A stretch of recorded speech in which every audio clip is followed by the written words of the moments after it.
નમસ્કાર પશુપાલક મિત્રો, માનીમા ડેરી ફાર્મમાં આપ સર્વે મિત્રોનું સ્વાગત છે। હવે કાલે અમુક લોકોના એવા પ્રશ્ન હતા કે ભેંસોનો તબેલો કેવો બનાવવો, તો એના વિશે આપને થોડી માહિતી આપું। હવે ભેંસોનો તબેલો બનાવવા માટે અમે આ વખતે થોડો ટેકનોલોજી વાળો અને થોડો નવી પદ્ધતિથી થોડો બનાવ્યો છે, જેની અંદર ગમાણ નથી, પછી પાણીના ટબ નથી। પાણીના ટબની જગ્યાએ અમે કુંડીની વ્યવસ્થા કરેલી છે।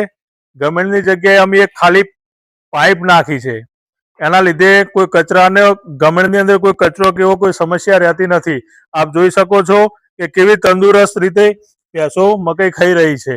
મકઈની અંદર કાર્બોહાઈડ્રેટ, વિટામિન, ફાઈબર દરેક પ્રકારના તત્વો આની અંદર આવે છે, જેના લીધે ફેટ અને દૂધની અંદર કોઈ કપાત થતી નથી। અને બીજી વસ્તુ કે મકાઈ વધુ આપવાથી આપ ખાણની અંદર થોડો કાપ કરો તો પણ ચાલે છે, એનાથી કોઈ કપાત થતી નથી। બીજી વસ્તુ કે અમે તબેલાની હાઈટ 22 થી 24 ફૂટ વચ્ચે લીધેલી છે, વચ્ચેની હાઈટ। અને હાલ મેં જે તબેલો નવો બનાવ્યો છે એની લંબાઈ 190 ફૂટ લાંબો અને 75 ફૂટ પહોળો છે, જે આપ જોઈ શકો છો।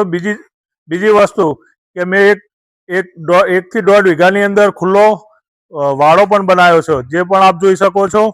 બરાબર, એટલે મિત્રો આ શેડ બનાવવાથી, આવો તબેલો બનાવવાથી છાણમાંથી લેબરને મુક્તિ મળશે।